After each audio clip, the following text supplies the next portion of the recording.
Recentemente, mas exatamente há 5 dias atrás, eu publiquei uma nota nas minhas redes sociais sobre a Revolução Comunista de 1917. Nessa nota, eu comento o fato de que Rudolf Rummel, um demógrafo perito em contabilizar homicídios em massa causados por governos, estimou o total de vidas humanas que foram dizimadas pelo socialismo, comunismo ou marxismo no século XX. Só no século XX, 61 milhões de pessoas foram assassinadas na União Soviética, na Rússia, por regimes socialistas. 78 milhões de pessoas foram assassinadas na China.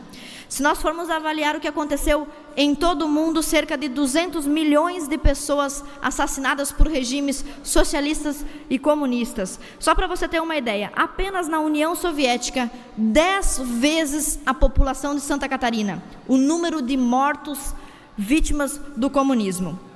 Existem também muitos documentos públicos, de consulta pública, de fácil acesso, e eu vou citar apenas um, para chegar nessa questão da soltura de segunda instância, etc. Esse documento que eu vou ler agora está no livro História Secreta do Ocidente, e diz o seguinte: segundo a comissão de inquérito de Denikin, 1.700.000 pessoas foram assassinadas apenas nos anos 1918 e 1919, e mais de 1,5 milhão de pessoas assassinadas no inverno de 1920. Uma lista de mortos publicada em 1923 inclui mais de 500 mil membros de profissões liberais e intelectuais assassinados por regimes comunistas.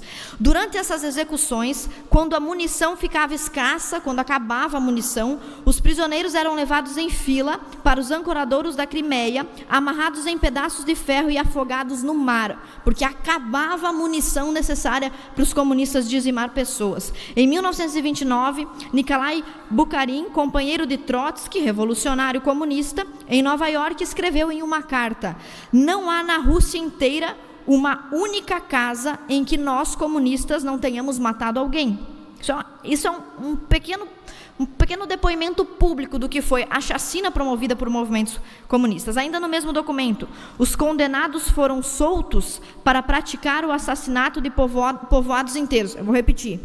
Uma das estratégias dos comunistas em regimes totalitários. Os condenados foram soltos para praticar o assassinato de povoados inteiros, não sem que antes os homens tivessem que testemunhar suas mulheres sendo estupradas. Fecha aspas. Esses 3 parágrafos são documentos oficiais do comportamento de regimes socialistas e comunistas. Por qual motivo eu cito tudo isso? Porque no dia 7 de novembro, simbolicamente no mesmo dia da sangrenta Revolução, os togados do STF retribuíram um favor àqueles que os nomearam e derrubaram a prisão em segunda instância no nosso país. O Lula foi apenas um dos criminosos, bandidos, salafrários, corruptos, tudo que vocês possam imaginar, que foi solto. Mesmo que nós tenhamos 3.000 evidências dos crimes do Lula, 3.000 evidências dos crimes dele, 13 casos, 13 processos, 80 milhões de reais de propina, de você que está nos assistindo, dos deputados que estão aqui também pagam imposto, então nosso dinheiro. Apesar de tudo isso, Lula foi solto e junto com ele, outros também foram soltos. Eu vou ler uma pequena citação do Flávio Morgenstern, um influenciador brasileiro. Ele disse o seguinte: o cara que estuprou uma menina bêbada numa festa de faculdade foi solto junto com o Lula. Um marido ciumento que quebrou o braço da ex-consorte foi solto com o Lula. Um pedófilo que filmou jatos de esperma no rosto de uma criança de 4 anos, solto com o Lula. Neonazista que espancou até a morte um negro gay na Praça da República, solto com o Lula. E o Flávio Morgenstern diz ainda mais: todas essas coisas que estão acontecendo, que envolvem também a soltura do Lula, já estavam premeditadas e profetizadas pelos pesquisadores, pelos teóricos de esquerda. Por exemplo, quem já falou sobre isso? Foucault, Gramsci, os pesquisadores teóricos da Escola de Frankfurt, Leonel Brizola, Mike Davis, Sakamoto, Juarez Cirino dos Santos, Laclau, o filósofo Zizek ou até mesmo o Fernando Haddad.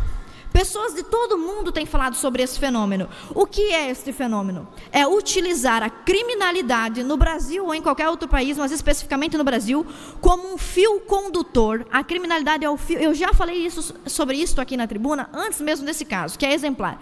A criminalidade é o fio condutor da Revolução Comunista no Brasil. Já que não se pode mais usar um operário, o cidadão comum, que não está nem aí para a Revolução Comunista, usa-se os criminosos. E para eu demonstrar para vocês, não vou ficar nas minhas palavras, porque às vezes o pessoal diz que os ideólogos são extremistas, estão querendo criar divisão, etc. Eu vou colocar um vídeo onde quem falam são os próprios esquerdistas, para vocês entenderem do que se trata essa criminalidade. Por favor. Companheiro da direção do Fórum de São Paulo, debitar parte da chegada da esquerda ao poder na América Latina pela existência dessa cosita chamada Fórum de São Paulo. Todos de esquerda na América do Sul. Você podia prever que isso ia acontecer? Prever não, mas nós já lutávamos por isso e já trabalhávamos por isso, inclusive porque nós criamos o Fórum de São Paulo, que lutava para isso. Vários companheiros meus, várias pessoas que eu respeito,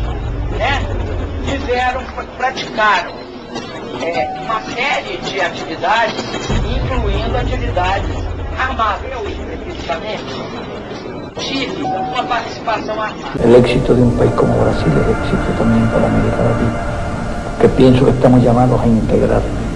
Un día defendemos la idea de la integración, esperamos que un día sea realidad.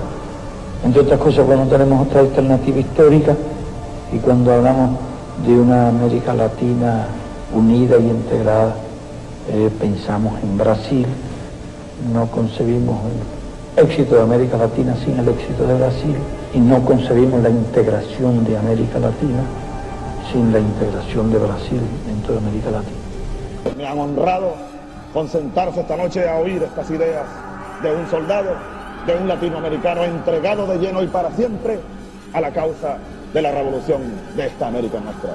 Un inmenso abrazo bolivariano.